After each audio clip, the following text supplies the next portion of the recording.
Welcome to the Nurse Shark Academy Show, a Baxter Professional Services production. Welcome to the Nurse Shark Academy Show, where we're experts in nursing and experts in business. I'm Tina Baxter, your host. The Nurse Shark Academy Show highlights nurse business owners and others in the healthcare field who promote entrepreneurship. We interview nurse leaders and encourage them to tell their story. Today's guest is Kristin Wade. And today's episode, how one nurse found financial freedom and helps other nurses to do the same. Fall Back in Love with Nursing Workshop. Join us for this important webinar. Are you tired of talking about the problems in nursing and never hearing about the solutions? Are you ready for a fresh start?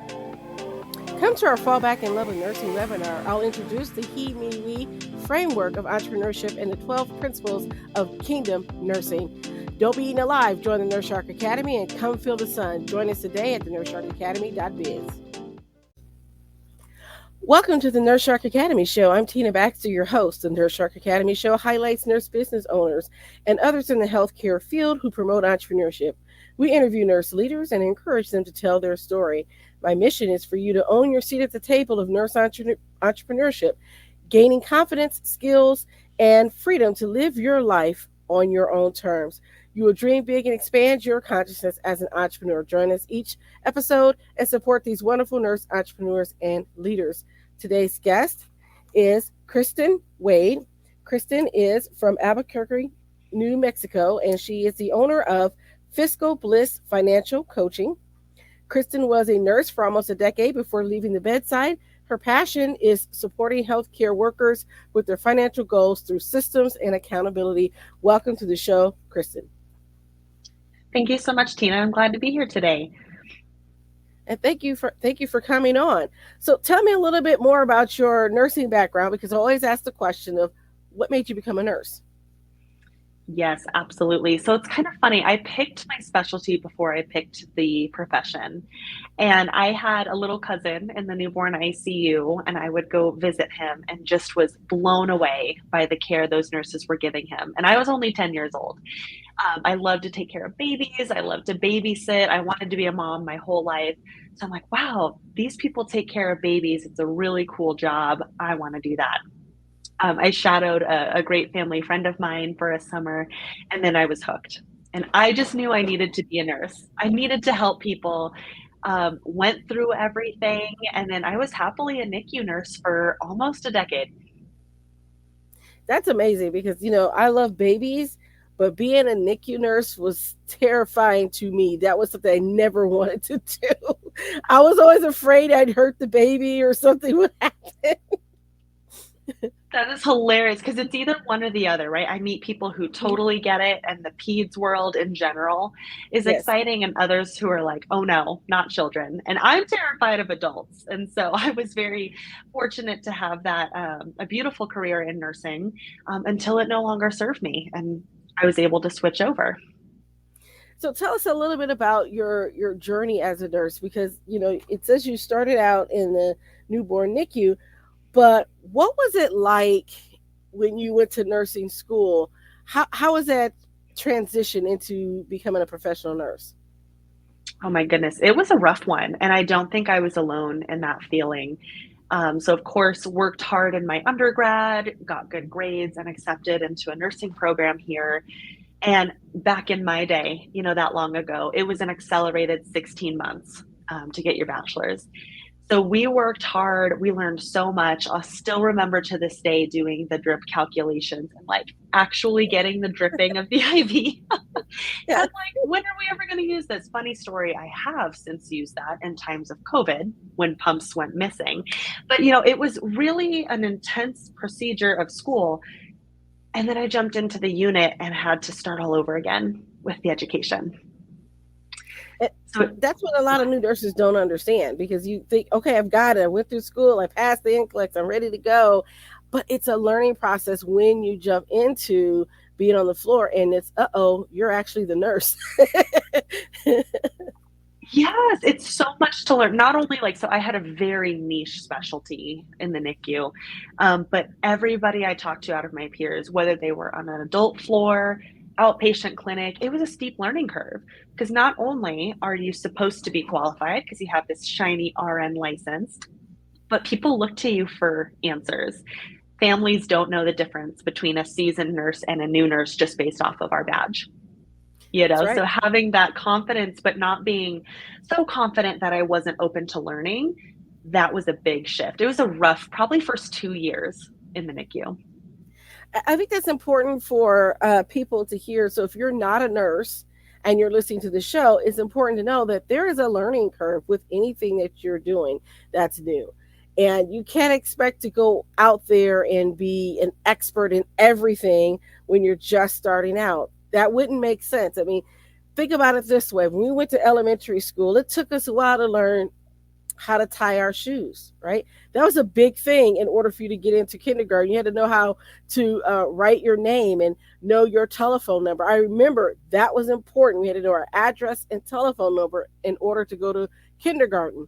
And so it's the same thing. It was that every step along our journey, there's something new that we can learn. And so did you stay in the ICU the whole time or did you move around? I did. And so that was my only specialty that I ever worked in professionally. Earned my master's degree in leadership, was planning to climb the ladder, held 2 national certifications. And that's when I started seeing, oh, like you can work really hard and it doesn't necessarily mean your employer is going to respect you. And I kind of had that shift where I thought the employer was the problem. And this was post COVID. We were kind of in the thick of it. And then right after, so I switched hospital systems, thinking that was the issue. And I finally just realized that I was working so hard and burning myself out for very little financial gain. I had reached my max pay 2 years into my career. I mean, I had capped out. There was no way. And so that's when I knew there had to be a change. Well, that's important because I think what we're seeing right now in the country, there's a lot of nurses that are going on strike. There's been a lot in the news about increasing the wages. And then there's been this pushback, right? Because of travel nursing, this pushback against the higher wages that the travel agencies are charging. And so the staff nurses that are there from the day to day feel that push because they're not getting those high salaries. And so it's been a really big problem. And I think the lay public does not understand that when you're in the hospital and you're being treated by the nurse and the nurse is there taking care of you, the hospital gets reimbursed on the room, not on your nursing care.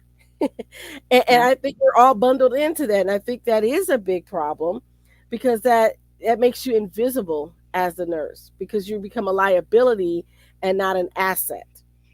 And that is something that I think nurses are waking up to and beginning to realize that it's a problem. And it's very interesting you mentioned that, right? Because we often hear, oh, more money, I'll feel more appreciated, my life will be better. And people look at me like I'm crazy when they are not in healthcare. And they're like, how did you go from nursing to being a business owner and a financial coach? It makes no sense. But really what it comes down to is human motivation and change, which is the same thing. Yes. Right? How do we figure out how to get someone from A to B if they say they want to quit smoking, lose weight, be healthier, save money, pay down debt? Like these are the same things. And so the models I studied in my master's program on change models and motivation, it translated beautifully into this new career. And I could see the nurses who made great money. We're talking in Albuquerque, which is a pretty, low paying area in healthcare, $60, $70 an hour. And they didn't have enough money. So money wasn't necessarily the issue. It was how they were managing it. It's very interesting. I was just speaking with someone earlier, and they were talking about how we get 100% of our income. We give like 10% to charity or a tithe, and then we have the 90%. And we often focus on that 10% that we give away, but what do we do with the 90%? And if you look at social media, you'll see a lot of nurse influencers, and I'm not throwing shade at anyone by any means, but you'll see them, in their Crocs and their really nice figs, and they're like living the best life, and then later on, you find out that maybe not so much, right? And so I think as nurses, we weren't really taught in school, certainly, how to budget and save money and to grow our money. We weren't taught those business principles at all. No, and in fact, I've met with a lot of nurse practitioners who have since created their own clinic or done their own side business. Maybe they're seeing patients outpatient on their own. And they tell me that like, my biggest struggle is I didn't get any entrepreneur advice because in school, arguably there's so little time. And like, this is not to bash the schools, they have a lot to cover, but they come out, you get a job, and you have to teach yourself. And most of us didn't even have basic financial management in our childhood. No, because a lot of families don't talk about it. Parents don't tell their kids what they're making or how they pay the bills or that type of thing. And so I've always thought financial literacy should be taught in high school. It should be a class that you have to pass. That and basic life skills of how to sew on a button and change the oil in your car, little things like that. Yeah. Yeah. And that makes a lot more sense to get them while they're young. So I talk a lot about, in the nursing profession, we have the model of the river. And, if there are bodies coming down the river, you're at the bottom pulling them out. Eventually, you're going to start walking upstream and figuring out why all these people are jumping in, and that's a super watered down version of the story. But with financial management, if you are getting help when it's too late, or you're on the brink of bankruptcy, or you are so buried in guilt and shame that it feels impossible to ask for help, it's not a great place to start. So getting people while they're young, I love to get nursing students because they don't have that real nurse money yet. And so they're like just getting there, catch them before they sign the line of that contract. That has been a real passion of mine. So how did you then transition then from bedside nurse going up the corporate ladder to now starting your own business? How did that come about? Yeah, I knew I was unhappy. So it was literally 6 weeks into my new hospital system. And I was like, this is not for me. I was, going entire shifts without even being able to use the restroom, eating a cup of yogurt for the entire day. And that was like a blessing. Everybody sort of thinks nursing has to come with this self sacrifice. And I could not prescribe to that model anymore. And I know I could have done clinic, I could have done outpatient, something totally different. But I felt like I could help people in different ways. So I had been informally coaching ever since, I was a young adult. People would ask me, hey, how did you do your budget? Or where do you find your credit score? And since I've become a mom 5 years ago, oh, how do you freeze your kids' credit? Because that's a huge one, right? Like Yes. protecting your children from identity theft. These little things would come up, and Kristin just was the person who knew about it. And finally, one day I was sitting, in the break room, one of my few breaks I got, and they said, Kristin, why aren't you charging for this? People make money like this.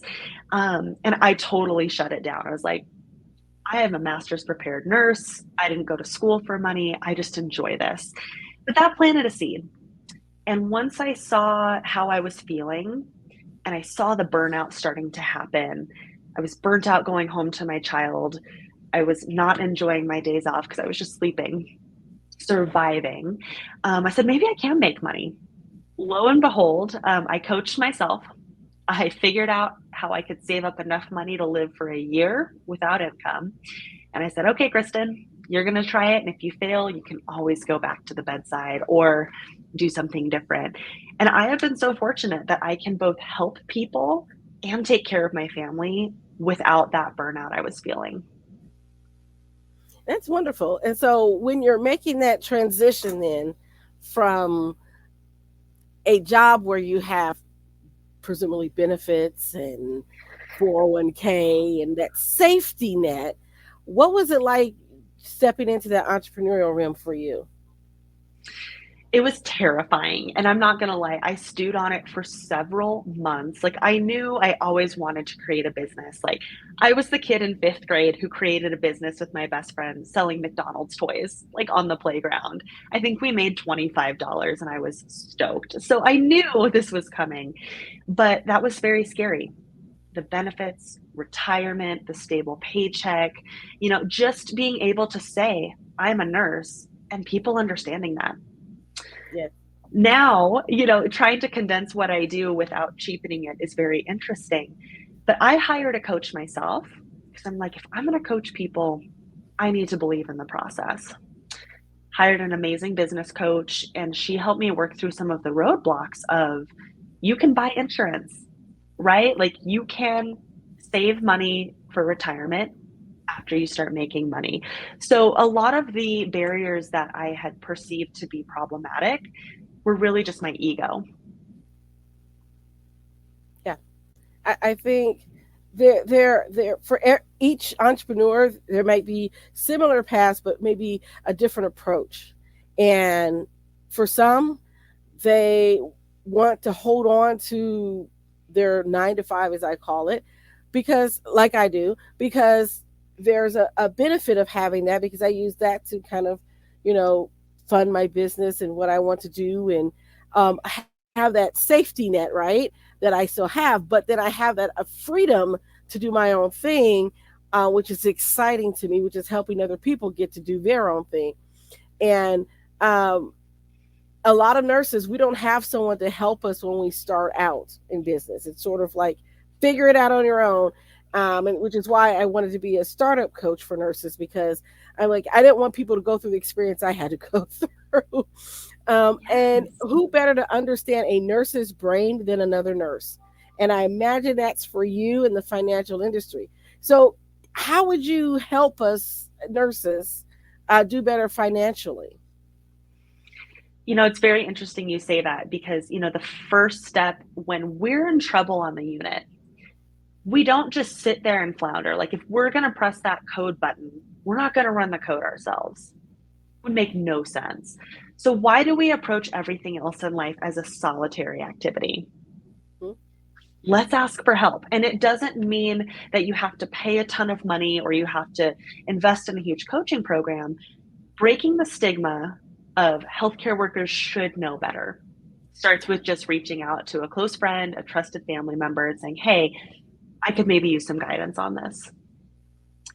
It helps if it's another nurse, right? Because exactly what you said, like, we get it. We understand that it's not so simple. And I kind of want my advice to be tailored to that and not tone deaf. Like, it's not for everybody to quit your job. Please don't Right. do that yet. Yeah. And so just starting by asking for help is huge. And I've even coached some people who are incredibly intelligent. It does not translate to financial literacy. No, we use nurse math, right? Nurse math Right. is, if I work 3 to 11, 3 days a week extra and stay over, then I can afford to buy this or pay my house note or whatever. We use nurse math. And so, how do you take that and translate it then into maybe, okay, well, you work that extra shift, but that money that you make for the extra shift, put it in a savings account, put it in a high interest savings account, so you get a little bit more back. Those types of things that we have to think about. It's not just about the next shiny object that we want to purchase, right? Or the vacation, we maybe have to put the vacation off for a little bit because we want to do something else, like start our business, or um, you know invest in ourselves. That's a novel approach for nurses. Invest in What's ourselves. that? Yeah.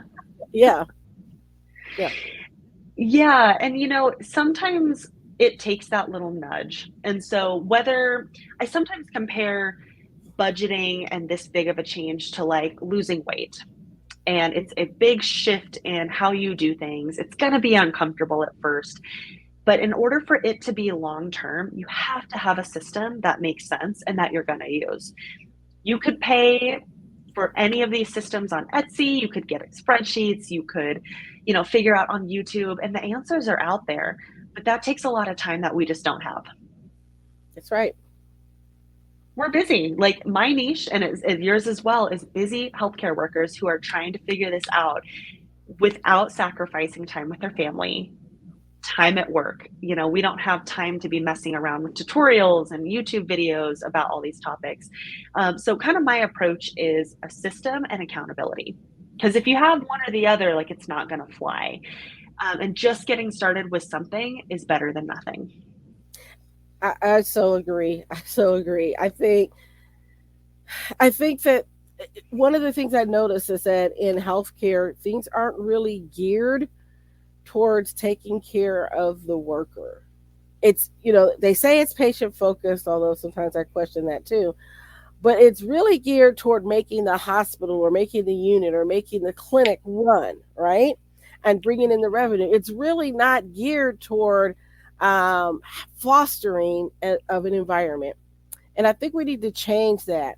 I think we need to change that. And maybe it starts with nurses getting that seat at the table. And whether you're an entrepreneur and you're staying working in the hospital, or you're an entrepreneur, it's lending your voice to the conversation that's important. Absolutely. And just having these conversations, like, everyone's going to disagree with me here because I get looks, but you got to talk about how much you're making. I'm sorry, we have got to start discussing it, especially if you graduated nursing school with a man and you both have the same credentials and get a job. I want to know how much he's making compared to you. Yes. We have got to be talking about it, because the only factor that benefits is the employer. That is step one. And then step two, like, when we're discussing things that are uncomfortable or frustrating, like, making it a topic amongst nurses, because we seem to think we can do it all. And we just can't. We have got to, with trusted people, of course, be vulnerable and say, hey, I don't know where to find my credit score. I have no idea. Or, like, I've got some debt and I couldn't tell you which one I should start paying off first. But this is how we start breaking the cycle. It's being able to ask those questions that maybe sometimes we didn't even know we should be asking, or that there is a way to get out of things. One of the things that's very crushing for a lot of nurses that we haven't talked about is student loan debt. And that's a big, big elephant in the room, because, you go into nursing, I want to help people accrue this huge debt. And then all of a sudden you start working and you realize, wait a minute, I'm not making enough money to feed my family. How am I going to pay off my student loan debt? I mean, that's a real concern for nurses, particularly nurses that work in other areas besides the hospital. I'm thinking of the school nurses that don't make a lot of money. And I'm thinking of the nurses that may work in a nursing home or in assisted living or in home care. They're not making a salary that's comparable to a lot of nurses in the hospital even. So imagine that. I saw a story about a school of nursing that opened up a food pantry so that their nursing students could have food. Oh, goodness. And that's the reality that we're facing right now. I think it was very, yeah, and it's very interesting because, you may look around at the nurses in the new scrubs and the fancy water bottles and their nails done, if you're not inpatient, that is. And you're wondering, like, oh, okay, like, they must make good money, but not necessarily, right? You and I both know that is probably an indicator that they are just spending it as they get it. So everything that you brought up, the student loans starting again, everything that is unexpectedly expected, like, we know these things are coming. And so if we put our nurse brains on, we are all one car accident away from losing our jobs. That's right. Anything could happen, and we see it every day, but we somehow put these blinders on that we are immune, and we're just not. And so, yes, the student loans have been, like, kind of in debate for a long time. And when they hit, I realized it wasn't a huge surprise to people, but most of the people who come to me for consultations were just hoping they would be resolved and wouldn't put it in their budget. So then you're immediately off in the red and you don't feel good, and it continues. So, we really work on what is coming your way, whether it's the annual Costco membership, that RN license, everybody who's licensed, guess what? Yeah. They want your money every 1 to 3 years for the rest of your life. That's right. It's not a surprise. The student loans, ouch. but we build it in, right? And so seeing it in one spot can be scary. The awareness can be a little bit frustrating, but then it gives you that control again. Because once you see it, you can do something about it. Yep, that's right. I think it's getting over that initial hump of one, knowing that you need the help, and two, being free to ask for it. And you know, a lot of it's fear, um, and a lot of it's shame. Are they going to, make me feel bad because I found out I spent like $5,000 a year on Starbucks. you know, That's pretty low, uh, actually. yeah, and I think for me that's actually would be pushing it. Okay, Yeah, I like Starbucks gift cards. If anybody's in the giving mood, I like Starbucks gift cards. there we But other than go. I get one from my boss every now and then. It's like it's really cool. I was like, oh, I get to go to Starbucks today. Yeah. But yeah, I think that we need to look at where our dollars are going and where we're spending, not from a standpoint of shame, but from a really way of being good stewards of what we're being given. And if we look at it as that way, it'll make it a lot easier for us to make decisions. For example, do I really need that new pair of shoes, or maybe I should pay the car bill? Because I Yes. was the one, I was a CNA and I had no money, but doggone it, and I was feeling really bad. I went out, took my credit card, and bought a new bottle of perfume or a new pair of Italian pumps, because what if I never see them again? Right? It's Yeah. those processes that we need to work on. Yeah. And money is not cut and dry. And that's probably one of the biggest things I learned is I thought, oh, if I just show people, they'll change, they'll stick with the plan. It'll be so like frustrating to see things red and negative that they're going to want to change. And you would think as a nurse, I would Mhm. realize it's not that simple. And so I don't get into the depths of financial therapy, but there is a lot of emotion behind those Starbucks purchases, behind I deserve this because I just worked my butt off on a shift for 15 hours. I'm going to Mhm. go order a pizza. I'm Yes. exhausted. I deserve it. I'm going to take my kids to Disney World because mommy promised, and I've been working overtime every single week. And so it's never a simple summary of you're just bad with money or you're less intelligent than anybody, because it's interwoven with some deep stuff. So this is a great way to get started without feeling like, that banker behind the desk is going to look at you and judge you. Because I think we've all been there in the hot seat. That's right. Yeah. It's like when you get that credit card bill and you look at it and you see, wait, when did I buy this? When did I buy that? Yes. Yeah, and I've been budgeting using this system for the last decade, actually 11 years now that we're in 2024. And so what I do is I boil down figuring it out the hard way, making mistakes. Oh, shoot, I forgot this was due, taking those pain points and hopefully accelerating my clients past that, right? Sharing what I know as if I was precepting on the floor, like this is how you pop an IV in the scalp for my non-NICU people. I know that sounds terrifying, but like taking them under my wing and being like, hey, you can't actually spend 5,000 a year on Starbucks because here's the trade-off. That Right. means you're not going to get ahead on this. And I do want people to realize your budget is for you to spend. So I want you to spend your money, but let's get control of it because we say that it just happens to us, but we really have the power to flip the script. That's right. So tell me, um, if you had one piece of advice for a budding entrepreneur, what would it be? Oh, I have so many, but probably my biggest one would be to stop getting in your own way. That can Yeah. mean a lot of things, right? Like it can mean financially, it can mean your ego, it can mean like letting that friend tell you it's a bad idea. Like if it doesn't work, so what? You try something different. There are millions of failed businesses out there who are now like successful business owners, even though they've had a few fail. And failure is not the worst thing that could happen to us.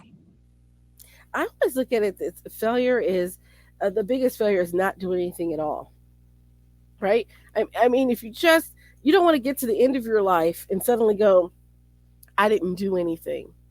I didn't try. To me, that's the biggest failure. Not that maybe you didn't succeed at one thing, right? You could have, things that not happened. I had an issue with a business that didn't go well. Was working with a company. They didn't do some legal things, due diligence. It wasn't really bad. It was a startup, but they didn't do things in the correct way, and so they had to close. I mean, we gave it a try, you know, but sometimes that happens. You don't do things correctly, and they got bad legal advice, not advice for me, but bad legal advice. But I was partnering with them in this venture as a nurse practitioner. And so it was a learning experience for me and for them. And now we're still great friends. I still talk to these people, check in on them every now and then to see what they're doing. And they've gone on to do some other things. And it's funny you mentioned that because, like, look at you now. You would never guess that was the case. And I have failed many times in this business. And fail is the wrong word. You either win or you learn. And Yes. boy, in this last 2 years, I have made mistakes. I have learned a lot. But at the end of the day, like, you have to realize no matter what you do, if you change units, become a school nurse, leave the profession entirely, the grass isn't always greener. And I seem to think I had this naive opinion, like, ooh, I'll get to make my schedule and be home if my baby's sick. And like, this is going to be so great. And there's always a trade off, right? So They're some days I'm like, I just want to go back to work. I want somebody else to make the big decisions. Yes. I need a boss to be like, oh, sorry, that's the bad guy over there. That's the doctor. He said, so you guys, it's not going to be easy, but no matter what, it will be worth it. Yes. I talk about my boss in my business in the third person, about this horrible woman that makes me get up in the middle of the night because she has ideas and will not leave me alone and will make me go to work when I'm sick, even, because it's like, no, I have to be there because I'm doing something specific. It only take a minute, and the next thing you know, she wants me to work past 10 o'clock again. But I have a blast. I have to admit, I do enjoy what I do. But everybody, when I start talking about that horrible boss that I have, they look at me and they're like, wait, are, aren't you working for yourself? I say, yes, and I hate that heifer sometimes. And they're Exactly. laughing. Because Wow. I get ideas in the middle of the night. I mean, one night it was like 11 o'clock, and I'm like, hey, I need to do this on the website. Quickly make this change in the website, and that led to something else. And it's like, oh, we need a commercial in like 15 minutes to do another commercial. And I'm like, oh my goodness. Yeah. Yes. And, nurses tend to be type A, and we tend to be hard workers and perfectionists, which is why we provide killer care to our patients. And that doesn't go away. Like, the work ethic, the drive, that is all beautiful. But if you don't have someone to tell you to turn it off, like, your 36 hours are done, Yes. you will also, like, I almost burned out again last year because I was doing exactly that, like, up till midnight, thinking I had to be the one to carry this business. And what helped me with that is just like the advice I gave at the very beginning. Don't do it alone, right? Yeah. Hire a coach, hire someone like Tina, hire, help, or even just find a network of other entrepreneurs or nurses to be like, wow, I had a hard day. Yeah, me too. Oh, yeah, it'll be better tomorrow. I had a great day. Share your accomplishments, because entrepreneurship can be isolating. It very well can, but you don't have to do it alone. And I always tell people, you don't have to do it alone. Find your tribe, find a group of people that will support you and that can celebrate your wins with you, but also help you when you have your losses, right? And so I think it's always been good to have a group of people around you that are like minded and to help give you that encouragement when you need it and that kick in the pants when you need that one too. Um, and so lastly, I see here that you have a promotion for our listeners, which is they get to book a call with you, which is great, and you got a free budget template, and you're offering a 10% on our coach on your coaching package. So For those of you nurses who are listening out there, please get a hold of her. So, how can they get a hold of you? What's the best way for them to contact you for all those great things that you're offering? Yes, absolutely. So you can go to my website. It is www.fiscal-bliss.com. I know Tina will put that in the notes. There is a Yes. dash in there. Book a consultation. It's free for 30 minutes. Pick my brain. We'll see if it's a good fit for you. And then I'll send you a template that I use for all of my clients. I'll give you access. You can try the software. So a lot of people just need a point in the right direction. And you can get that just for listening today. All right, so you heard it here. Book a call with Kristin, and we'll definitely put that in the show notes. Her company is Fiscal Bliss. Don't forget to look her up. And I just want to say, did you have any last or final words before we end our show today? Oh, I don't think so. I could probably talk for hours about this. If nothing else, this has been such a beautiful opportunity to talk with another nurse entrepreneur. So thank you so much for having me on. I am so glad that you're here. This financial talk is something that we have been needing on this show. I think it's so important even if you're not a business owner and you plan to still work, your 9 to 5, what better way than to know how to use your money and to get ready for your retirement or whatever your financial goals are. So I think that's wonderful and great. So I want to thank you for coming on the show. This is the Nurse Shark Academy show. For those of you that are watching us on YouTube, don't forget to like and subscribe and hit the notification bell so that you get notified every time that we have a new episode. And those of you that are following us on Podbean, we do have a promotion for Podbean. So if you wanted to start your own podcast, we've got an affiliate link right there for you that you can actually get something off on your Podbean hosting. So I want to thank you for tuning in. Leave us a comment, leave us a like. Thanks a lot. Bye-bye for now. Thank you. Bullying, poor staffing, stagnant wages, no work-life balance. Stop being eaten alive. Find your joy, strength, and happiness. Become the leader you are always meant to be. Nurse entrepreneurs are using their skills to launch successful businesses every day. Make your dreams come true. Join the Nurse Shark Academy and come feel the sun at thenurssharkacademy.biz. Thank you for listening to the Nurse Shark Academy show wherever you get your podcasts or watching us on YouTube. Don't forget to like and subscribe, and don't forget to hit the notification bell so that you'll know when all of our episodes come out. If you want further information, you can contact us on the thenurssharkacademy.biz.